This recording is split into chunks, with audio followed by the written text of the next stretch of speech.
I'm Naomi, 33, and I knew my marriage was over the moment I saw her wearing my dress.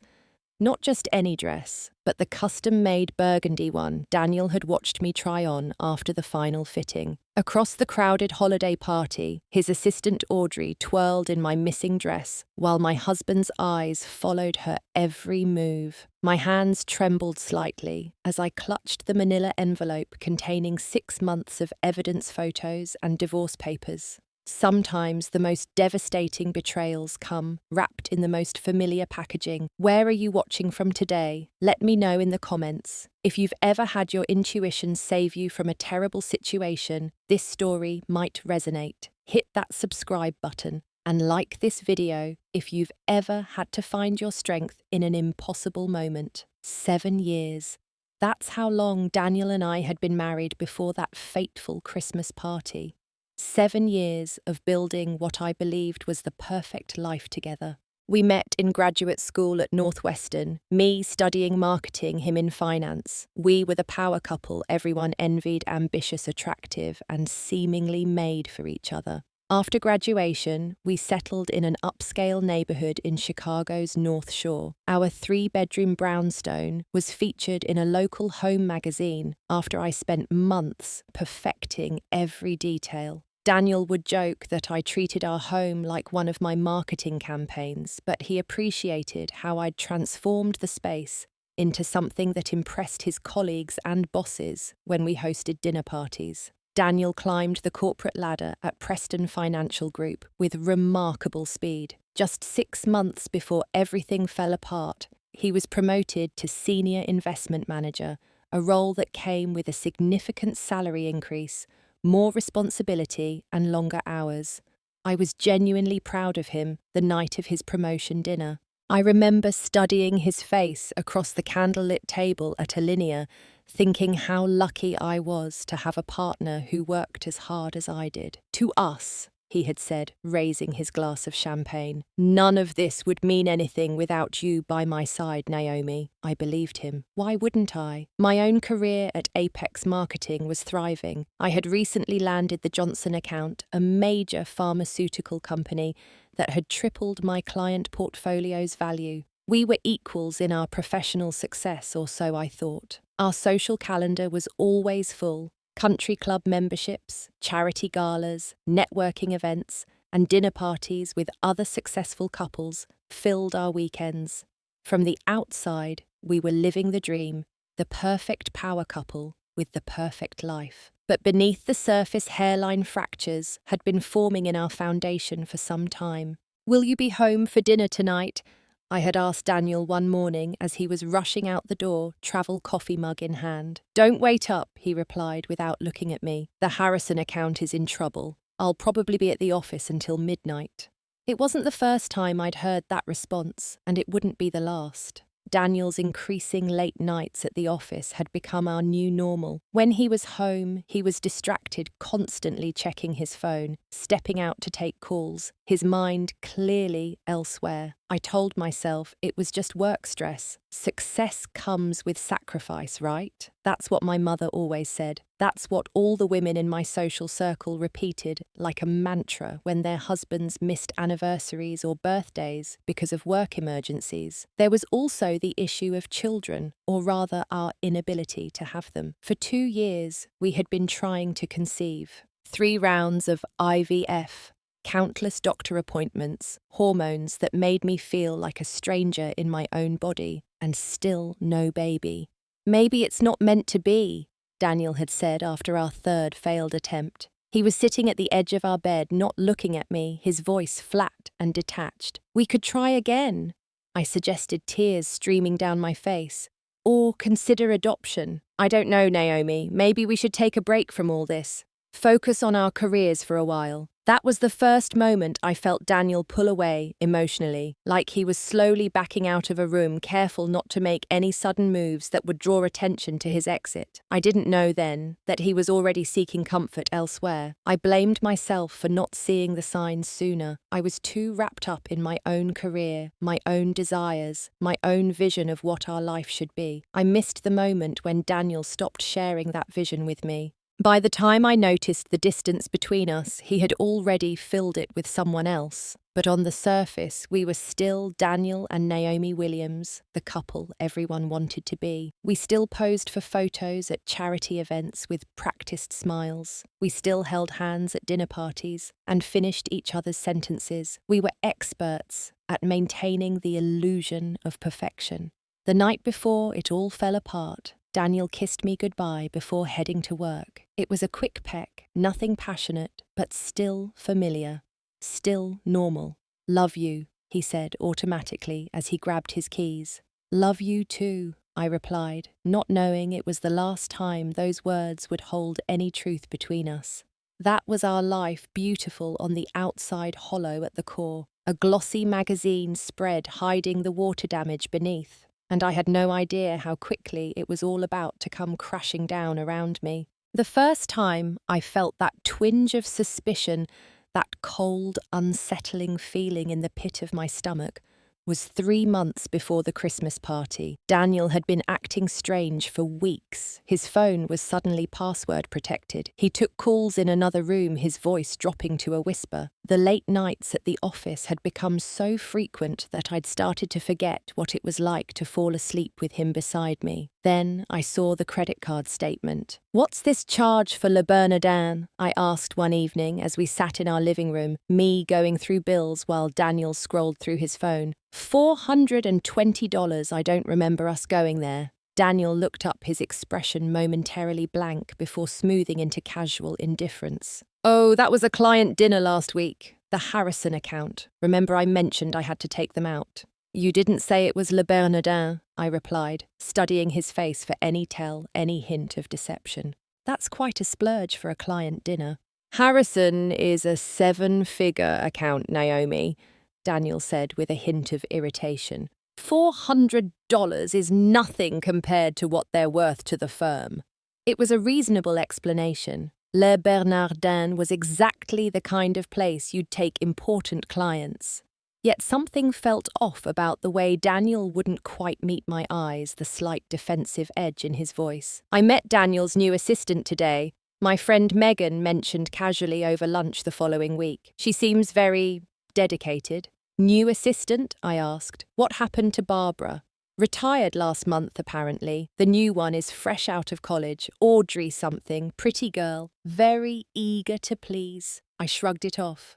Daniel hadn't mentioned Barbara retiring or hiring someone new, but it wasn't unusual. He rarely discussed the administrative details of his office with me. 2 days later, Daniel's firm held a summer cocktail party at the rooftop bar of the Roby Hotel. It was my first opportunity to meet the mysterious new assistant. "Naomi, this is Audrey Chen, my new right hand," Daniel introduced us with a broad smile. "Audrey, my wife, Naomi." Audrey was stunning, tall, slim, with glossy black hair and perfect makeup. She couldn't have been older than 25. Her handshake was firm, professional, but there was something in the way she looked at Daniel that made me uneasy. Too familiar, too intimate for a professional relationship that was only weeks old.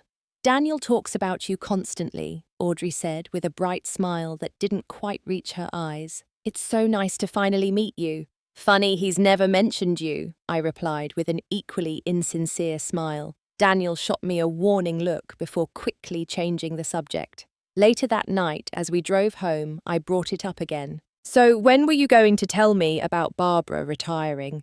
Daniel kept his eyes on the road. "I didn't think it was important. Just an administrative change. And Audrey, she seems very young for such a senior assistant position." Daniel's knuckles whitened slightly on the steering wheel. "She's extremely qualified, MBA from Chicago Booth. She's overqualified, if anything." "She seems to like you," I remarked, watching his reaction carefully. "Don't start, Naomi," he said with a sigh. "She's my assistant. That's it. If you're going to get jealous of every woman I work with, I'm not jealous." I interrupted, though perhaps I was. "I just find it odd that such a significant change at your office never came up in conversation." "Because it's not significant," Daniel snapped. "Not everything is worth discussing." The conversation ended there, but the uneasiness remained. I found myself thinking about Audrey more than I wanted to. The way she leaned in slightly too close when speaking to Daniel, the way his eyes followed her as she walked away. "You're being paranoid," my friend Taylor told me over coffee when I confided my suspicions. "Daniel adores you, always has. Men with assistants get this accusation all the time, it's such a cliché." "I know," I agreed, embarrassed by my own thoughts. "It's probably just stress. The fertility treatments have me on edge." "Exactly," Taylor nodded sympathetically. "Those hormones are no joke. Plus, you're both under pressure at work. Try to relax. Plan a weekend getaway or something." I took Taylor's advice. That weekend, I booked us a room at a luxury resort in Lake Geneva.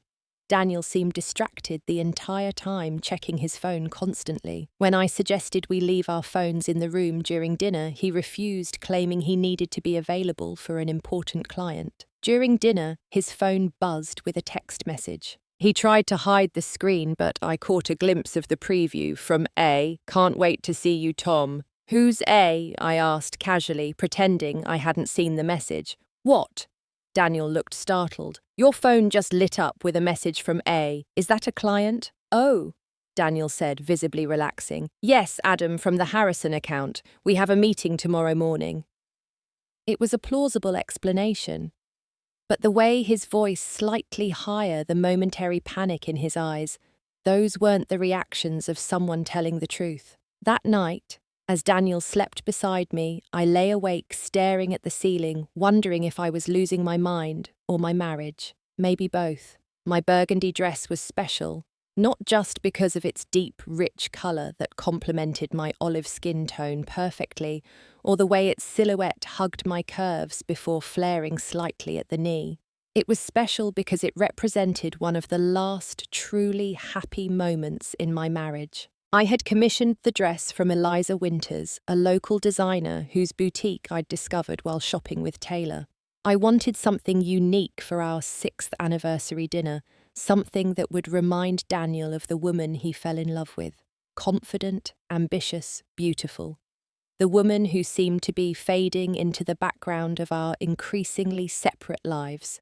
The final fitting was 3 weeks before our anniversary. On an impulse, I asked Daniel to meet me at Eliza's studio to see the finished product. "It's bad luck for the groom to see the bride before the wedding," he'd joked as I emerged from the fitting room. "Good thing we're already married then," I replied, doing a slow twirl. "What do you think?" Daniel's expression had changed, then softening in a way I hadn't seen in months. "You look stunning, Naomi. Absolutely breathtaking." For just a moment, I saw a flicker of the old Daniel, the man who looked at me like I was the most beautiful woman in the world. He kissed me there in the studio, a real kiss, not the perfunctory pecks we'd been exchanging. Eliza discreetly stepped out to give us privacy, and for the first time in a long time, I felt wanted. That night, we made love with an intensity that had been missing from our relationship. Afterward, lying in his arms, I foolishly thought we'd turned a corner, that whatever distance had been growing between us was beginning to close. The dress hung in my closet, a tangible reminder of that reconnection. I planned to wear it again for special occasions, hoping it might recapture that magic. 2 weeks before the Preston Financial Group Christmas party, I went to retrieve the dress from my closet. It wasn't there. "Daniel!" I called out, still sorting through my clothes. "Have you seen my burgundy dress, the custom one from Eliza's?"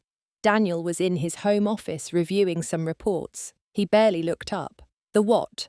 "My burgundy dress, the one I wore for our anniversary dinner." "I can't find it." He shrugged, eyes still on his computer screen.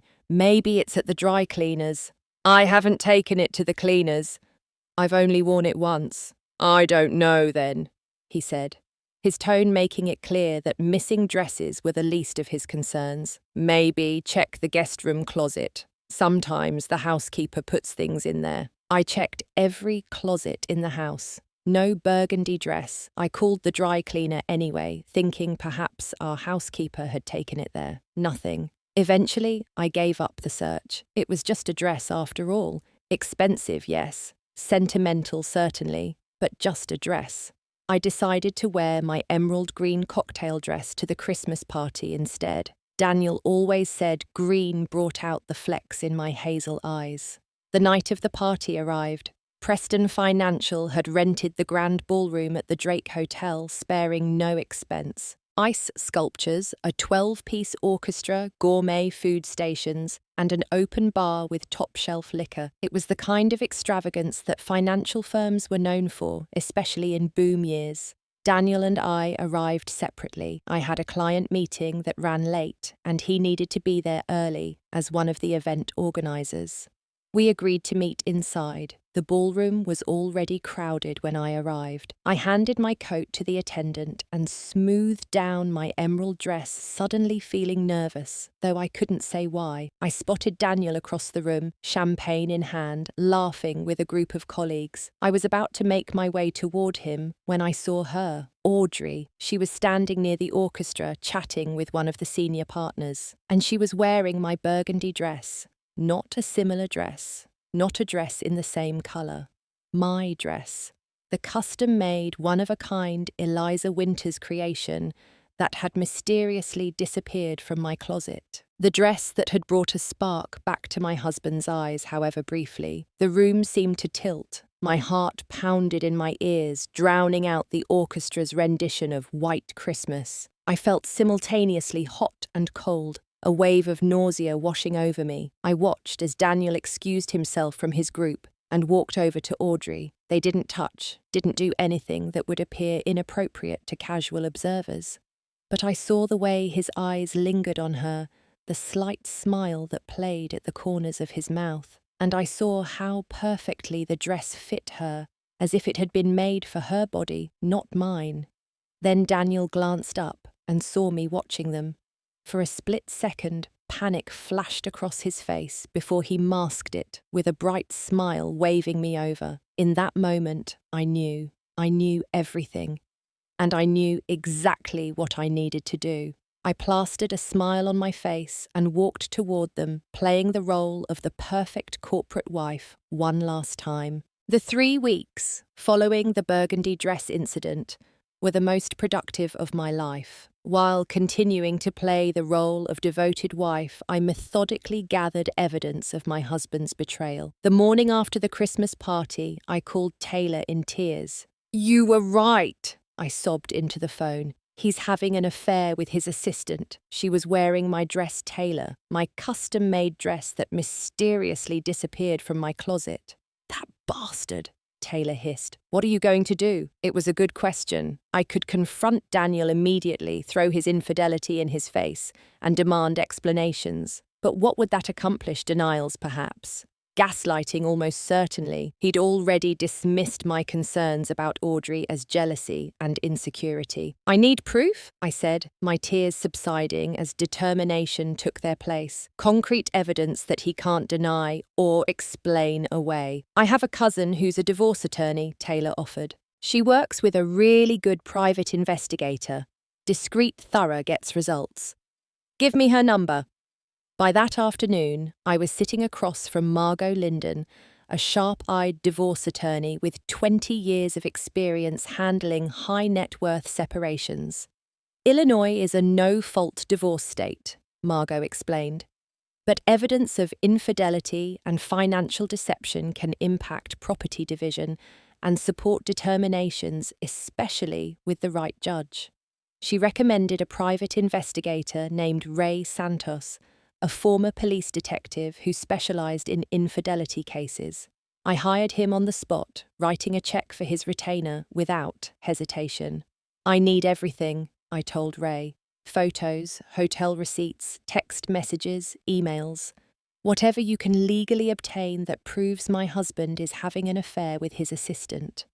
"I'll be thorough," Ray promised. "But I need you to continue as normal at home. Don't give any indication that you're suspicious. Don't search his phone or computer. Don't confront the other woman. Let me do my job."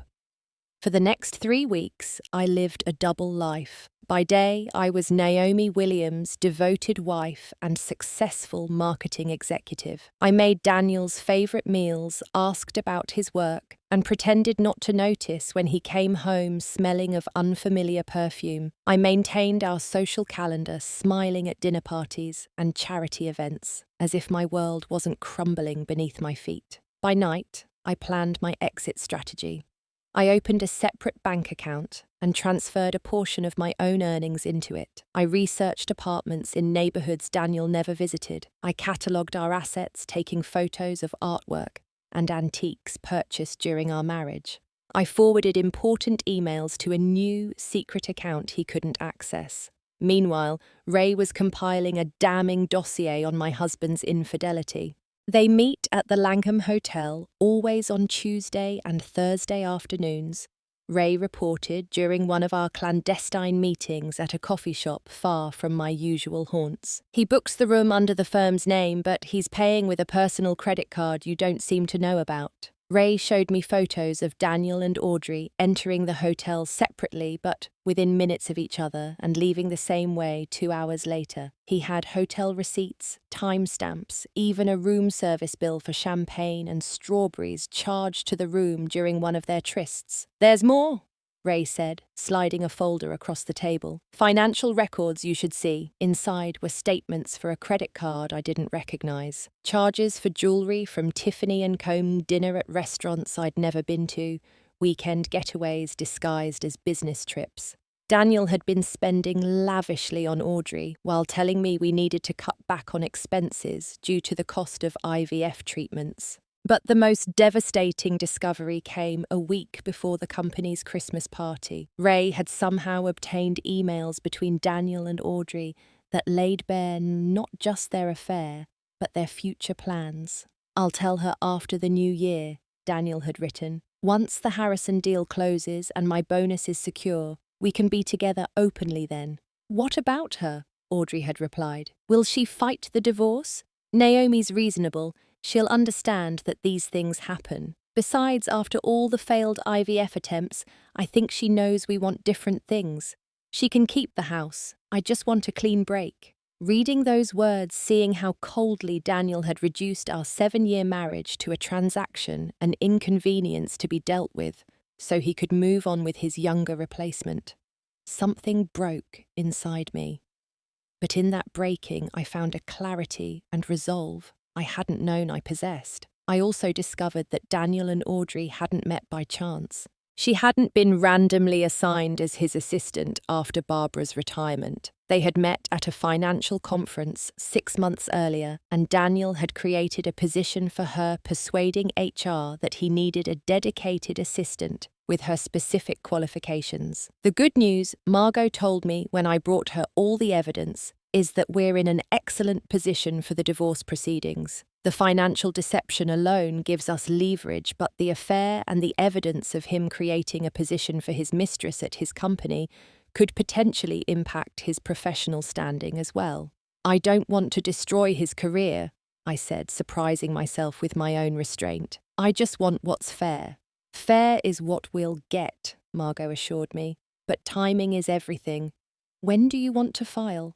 I thought about the upcoming Christmas party, about how Daniel was scheduled to receive a special achievement award, about how he and Audrey thought they had me fooled. "Let me handle that part," I said with newfound confidence. "I know exactly when and how to do this." The night before the Christmas party, I sat at my vanity, carefully applying my makeup. Daniel was in the shower, humming tunelessly as he prepared for his big night. "Excited about tomorrow?" I called out, keeping my voice light and casual. "Sure," he replied. "These things are always a bit tedious, but it's good for office morale."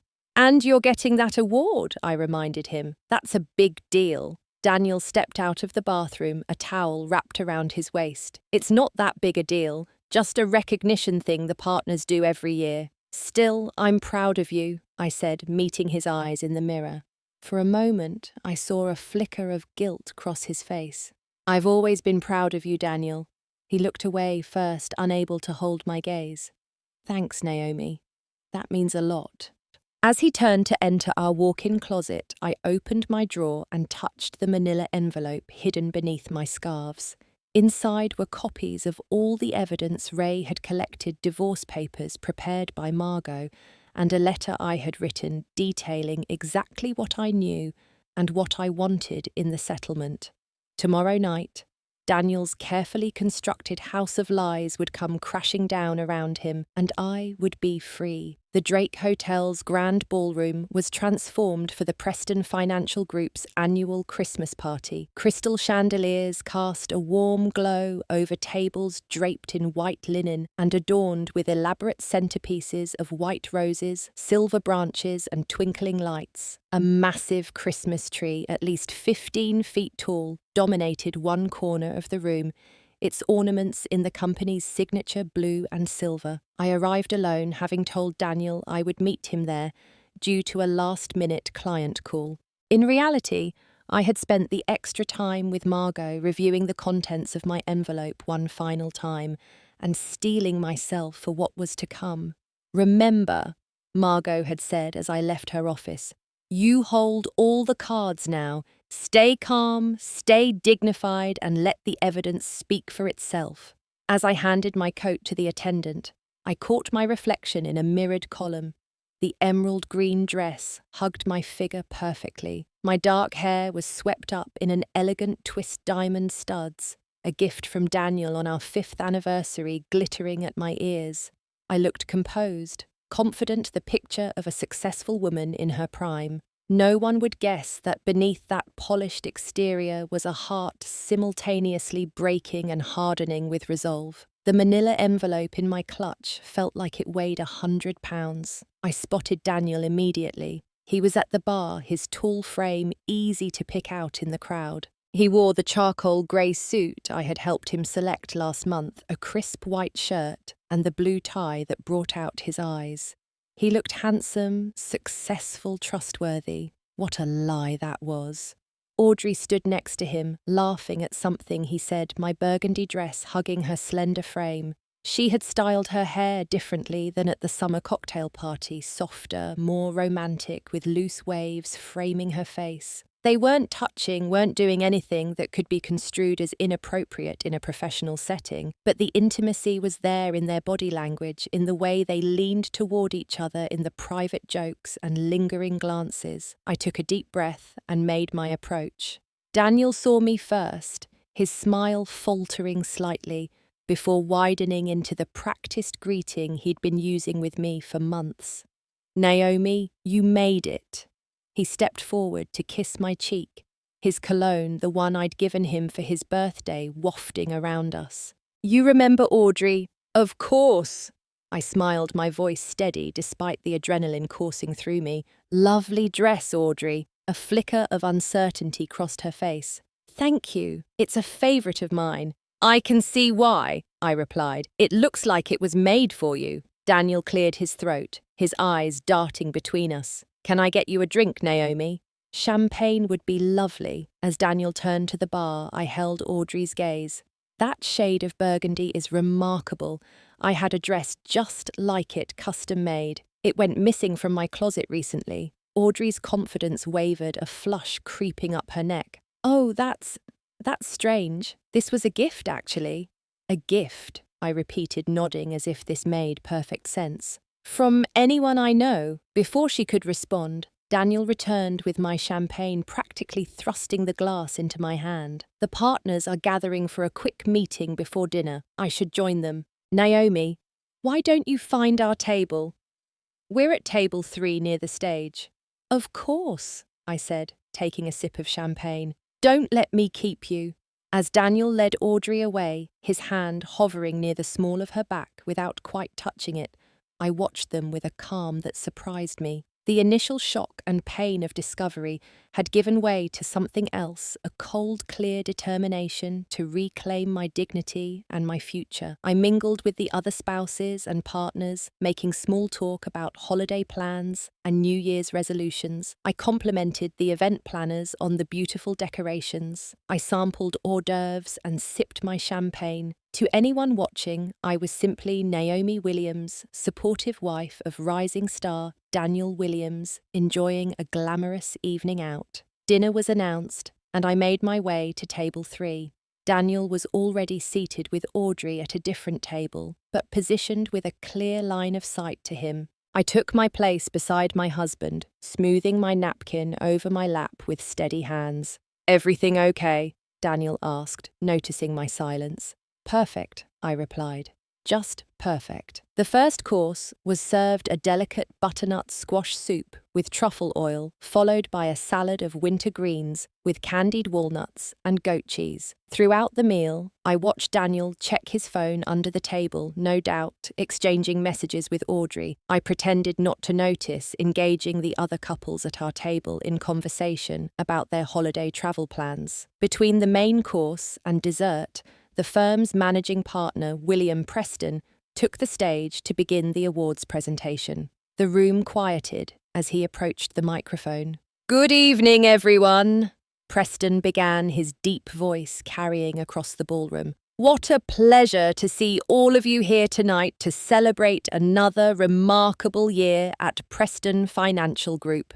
He proceeded with the usual corporate platitudes: record growth, exciting opportunities ahead, gratitude for everyone's hard work. I barely listened, my focus entirely on the envelope in my clutch and the moment that was rapidly approaching. "And now," Preston continued, "it is my distinct pleasure to present our Outstanding Achievement Award. This recognition goes to an individual who has demonstrated exceptional performance, innovative thinking, and unwavering commitment to our firm's values. This year's recipient has secured over $100 million in new assets under management, structured the groundbreaking Harrison acquisition, and mentored 3 junior analysts to outstanding performance reviews." The table erupted in knowing smiles and nudges directed at Daniel, who affected a modest expression while straightening his tie. "Ladies and gentlemen, please join me in congratulating this year's Outstanding Achievement Award winner, Daniel Williams." Applause filled the ballroom as Daniel stood buttoning his suit jacket and making his way to the stage. I clapped along with everyone else watching as he shook Preston's hand and accepted a crystal trophy engraved with his name. At the microphone, Daniel cleared his throat. "Thank you, Bill, and thank you to everyone at Preston Financial. This award is a reflection of our collective efforts, not just my own. I'm fortunate to work with the most talented team in the industry." He continued with acknowledgements of various colleagues, mentors, and clients. I waited, wondering if he would recognize me, his wife of 7 years, the woman who had supported his career from the beginning. Finally, he turned slightly in my direction. "And I want to thank my wife, Naomi, for her unwavering support. None of this would be possible without her understanding of the long hours and sacrifices required for success in our industry." Understanding, sacrifices. If only he knew how well I understood now and what sacrifices I was prepared to make for my own well-being. As Daniel left the stage to more applause, I excused myself from the table, claiming a need to visit the ladies' room. Instead, I circulated through the party, exchanging pleasantries with colleagues I'd met at previous events, biding my time until the moment was right. I spotted Audrey at the dessert table, selecting a chocolate truffle from an elaborate display. Making my decision, I approached her directly. "That burgundy dress really is stunning on you," I said, keeping my voice conversational. Audrey tensed slightly but maintained her composure. "Thank you, again. I'm curious though," I continued. "When Daniel gave it to you, did he mention where it came from? Did he tell you it was custom-made for his wife by Eliza Winters on Michigan Avenue, that he watched me try on the final version before it was even finished?" The truffle in Audrey's hand dropped to the tablecloth, leaving a smear of chocolate ganache on the white linen. I'm not sure what you're.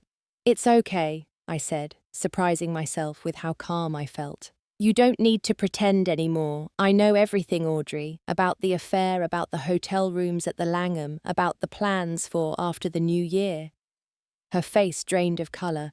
Naomi, I think there's been a misunderstanding.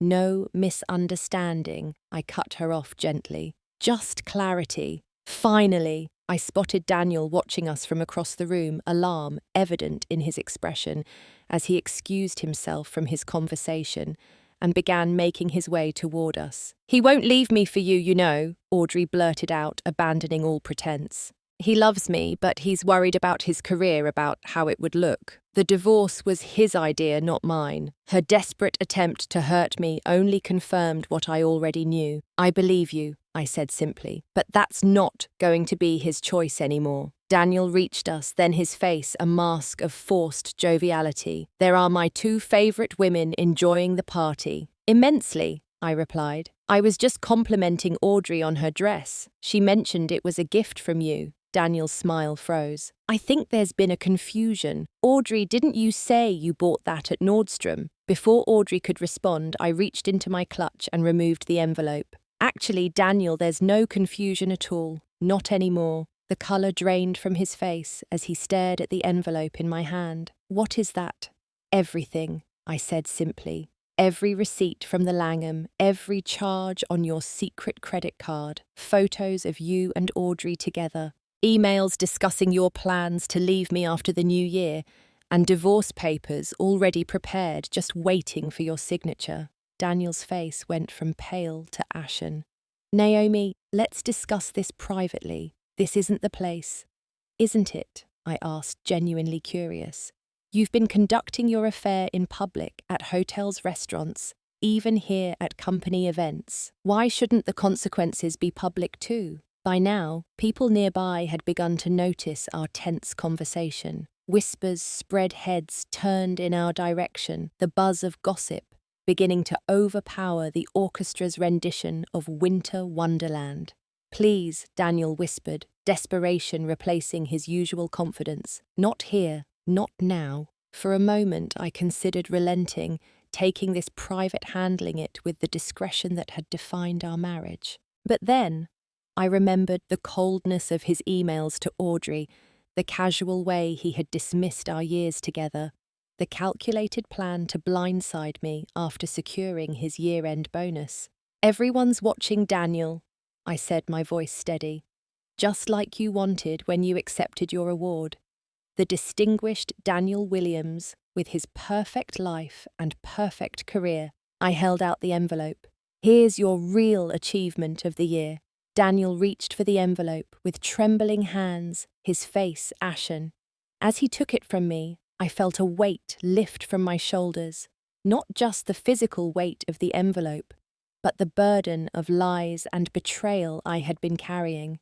My attorney's contact information is inside, I told him. She'll be expecting your call on Monday, or your attorney's call. Your choice. I turned to Audrey, who stood frozen in place, eyes wide with shock. The dress looks beautiful on you. Keep it. Consider it my parting gift. I've outgrown it anyway. With that, I turned and walked away, conscious of the eyes following me, the whispers spreading like wildfire throughout the ballroom. I held my head high, maintaining the dignity that Daniel and Audrey had discarded. As I retrieved my coat from the attendant, I heard the distinct sound of paper being unfolded, followed by a sharp intake of breath that could only be Daniel reading the first page of evidence. I didn't look back. I didn't need to. That chapter of my life was closed. Outside, snow had begun to fall, dusting the Chicago streets with a clean white blanket. I stood for a moment, face tilted up to the night sky, letting snowflakes melt against my skin. For the first time in months, I took a deep, clear breath, filling my lungs with cold, crisp air. Then I hailed a taxi, gave the driver Taylor's address, and left the Drake Hotel and my marriage behind me. The first 72 hours after the Christmas party were a blur of phone calls, tears, and moments of unexpected strength. I stayed with Taylor, who converted her home office into a temporary bedroom for me, complete with fresh flowers and a bottle of expensive wine on the nightstand. "He's called 17 times, Taylor reported, checking my phone as I emerged from a long shower the morning after the party, and sent 23 text messages. I towel-dried my hair, feeling strangely calm. What's he saying? The usual. He's sorry. It was a mistake. He wants to explain. You're overreacting. You've embarrassed him professionally." Taylor rolled her eyes. Classic cheater playbook. I took my phone and scrolled through the messages without opening them. The desperation escalated, with each one moving from anger, "How could you humiliate me like that?" to bargaining, "We can work this out, please just talk to me," to self-pity. "I'm sleeping in my car because I can't face going home without you." The last message, sent at 4:37 a.m., simply read, "I never meant to hurt you." I deleted all the messages without responding and blocked his number. "What about her?" Taylor asked. "Has she tried to contact you?" "Not directly," I said, "but she removed all photos from her Instagram account and set her profile to private. One of her friends posted something vague about haters and 'there are two sides to every story.'" Taylor snorted. "There are not two sides to 'I slept with my boss and wore his wife's stolen dress to a company party.'" Despite the trauma, I found myself laughing for the first time in days. "When you put it that way, it sounds like a bad Lifetime movie." "Speaking of movies," Taylor said, "I've queued up a revenge film marathon and ordered Thai food. Self-care day, doctor's orders." That first weekend was exactly what I needed: a safe space to process my emotions, a friend who didn't push me to talk but listened when I needed to, and the distance to begin healing. By Monday morning, I felt steady enough to call Margot. "He's been trying to reach me," I told her. "I've blocked his number, but he's emailing, leaving voicemails at work, even sent flowers to my office." "Don't engage directly," Margot advised. "Forward everything to me. Has he contacted your attorney yet?" "No, just me." "Typical," Margot sighed. "They always think they can charm their way back without involving the legal process. Forward me his contact information. I'll reach out to remind him that all communication should go through counsel now." That afternoon, I returned to work, where I was greeted with knowing looks and hushed conversations that stopped when I entered rooms. Apparently, news of the Christmas party confrontation had spread throughout Chicago's corporate social circle. My boss, Catherine, called me into her office mid-morning. "I heard about what happened," she said, without preamble. "Are you okay?" "Getting there," I replied honestly. "Take whatever time you need," she said. "The Johnson account is secure and your team can handle the day-to-day operations for a while. Your well-being comes first." Her kindness nearly broke the composure I'd been maintaining. "Thank you, but I think work is exactly what I need right now. Structure, normalcy, purpose." Catherine nodded understanding in her eyes. "I left my first husband after finding him with my sister, so I get it. Just know that my door is always open, professionally or personally." I hadn't known that about Catherine, and the revelation that this poised, successful woman had endured her own betrayal and emerged stronger gave me hope. The support continued in unexpected places. Richard from accounting stopped by my office to tell me his wife had left him for his best friend 10 years ago, and now he was happily remarried with twins. Janine from the creative team brought me coffee and shared that she'd discovered her fiancé's affairs just weeks before their wedding. Even the normally reserved security guard in our building lobby gave me a quiet nod of solidarity when I passed. I hadn't realized how many people had walked this path before me, how many had survived betrayal and rebuilt their lives. Their stories formed a tapestry of resilience that I could see myself becoming part of. Meanwhile, the legal process moved forward with surprising efficiency. Daniel finally retained an attorney, a decision likely prompted by Margot's stern letter, reminding him of the potential professional consequences if he continued trying to contact me directly. "He's offering a generous settlement," Margot informed me 2 weeks after the party. More generous than what we initially proposed. He wants this to go away quietly, I surmised. Precisely. Apparently, the partners at Preston Financial were not pleased about the Christmas party scene. There's talk of an ethics review regarding his relationship with a direct report. I felt a twinge of regret. I hadn't intended to damage Daniel's career, only to reclaim my dignity. Is he in danger of losing his job? Unlikely, Margot assured me, but his promotion track may be delayed and Audrey has already been transferred to a different department. The firm is covering its bases from a liability perspective. The news about Audrey surprised me. She's still working there, for now, though I hear she's actively looking elsewhere. I considered this information. I don't want to be vindictive, Margot. I just want what's fair. And you're getting it, she said firmly. The settlement he's offering acknowledges the financial deception and compensates you appropriately. You'll get the house, the investment portfolio we identified as joint property, and a cash payment that recognizes your contributions to his career advancement. He keeps his personal retirement accounts and the cabin in Michigan. It was more than fair. It was generous. Part of me wondered if it was guilt or damage control motivating Daniel's cooperation. There's one more thing, Margot added. He's requesting a brief meeting, face-to-face with attorneys present. My stomach tightened. Why? He didn't specify. It's entirely your choice. We can proceed without it. I thought about it for a moment. Part of me never wanted to see Daniel again. But another part, the part that had loved him for 7 years, that had built a life with him, needed closure. I'll meet with him, I decided, once, with you there. The meeting was scheduled for a Friday afternoon at Margot's office. I dressed carefully in a tailored navy suit that projected confidence and professionalism. No sentimentality, no vulnerability on display.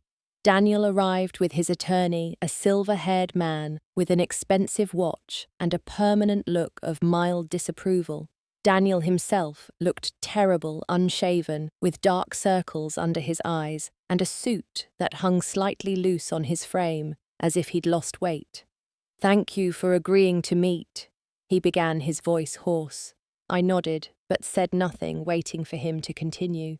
"I want to apologize," he said, looking directly at me for the first time. What I did was inexcusable. The affair, the lies, all of it. Why? I asked the question that had been burning inside me. Why her? Why any of it? Daniel glanced at his attorney, who gave a slight nod. "It wasn't about you," Daniel said. "That's the truth.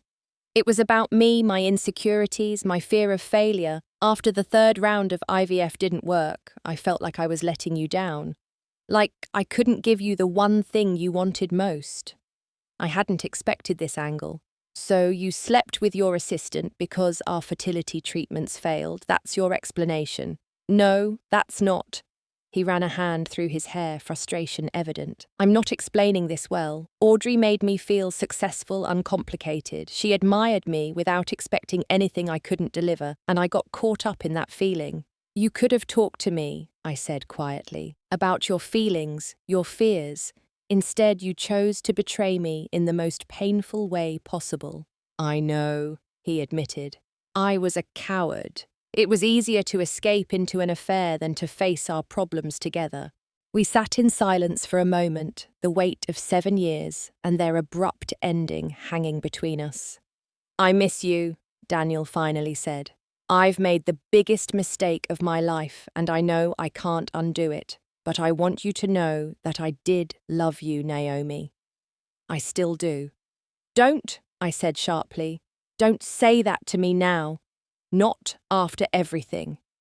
"It's the truth," he insisted. "Audrey and I are over. It was never going to last. It was a fantasy, an escape. What we had was real, I emphasized. Past tense. You destroyed it, Daniel, with every lie, every hotel room, every secret credit card charge. You dismantled our marriage piece by piece, and now it's gone." His face crumpled slightly, but he nodded. "I understand. I just needed you to know that I regret what I did, that I'll always regret it." I believe you, I said, and I did. I could see the genuine remorse in his eyes, but it changed nothing. Is there anything else you needed to discuss? Daniel reached into his pocket and pulled out a small velvet pouch. I found this when I was packing up some things at the house, he said, sliding it across the table. I opened the pouch and tipped the contents into my palm. It was my grandmother's sapphire ring, the one I thought I had lost during our move to the brownstone 2 years ago. I had been devastated, believing this family heirloom was gone forever. Where did you find this?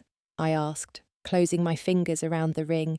In the pocket of an old suit. You must have put it there for safekeeping during the move, and I never wore that suit again until recently.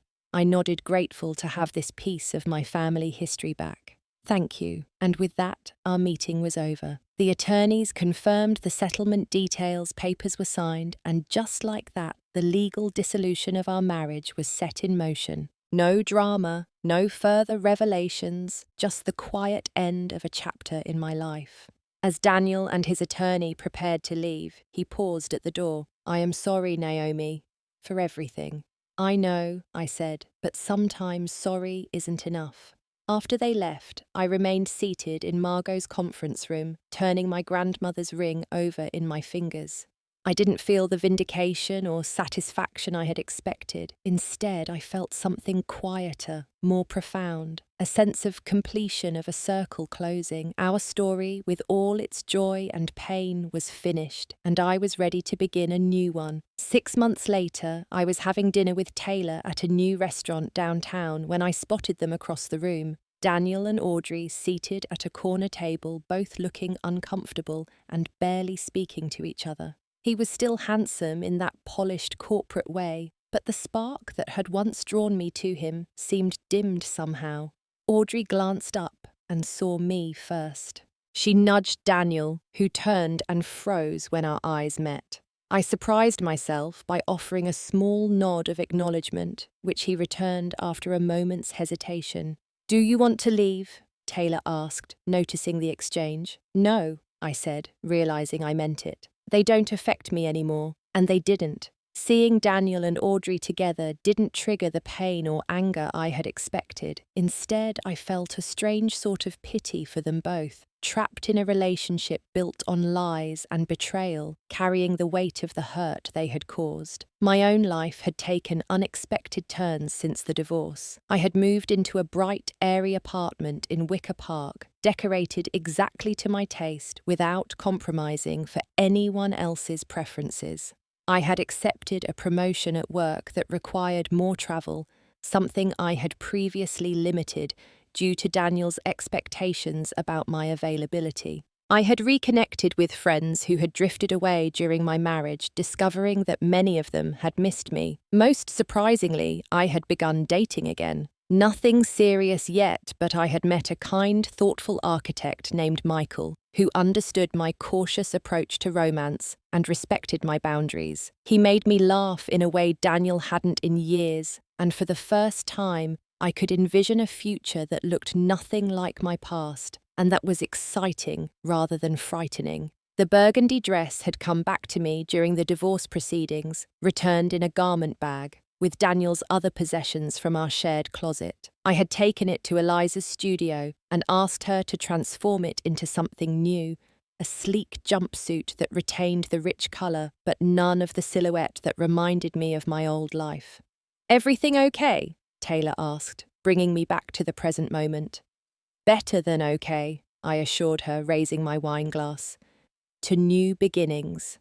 As we clinked glasses, I realised that the greatest revenge wasn't the public humiliation at the Christmas party, or the favourable divorce settlement, or even rebuilding a successful life without Daniel. The greatest revenge was the genuine happiness I had found, the peace that came from standing up for my worth, and the freedom of no longer being defined by someone else's betrayal. Daniel and Audrey left the restaurant before we finished our meal, both looking strained and unhappy. I watched them go without regret, recognizing that what I had lost wasn't the man walking away, but the illusion of a marriage that had crumbled long before I found the courage to let it go. Have you ever had to make a difficult decision that ultimately led to your freedom? Share your story in the comments below. If this resonated with you, please like this video and subscribe to my channel for more stories of resilience and self-discovery. Don't forget to share with someone who might need to hear that there's life after betrayal. Thank you for listening to my journey, and remember, sometimes the most painful endings lead to the most beautiful beginnings.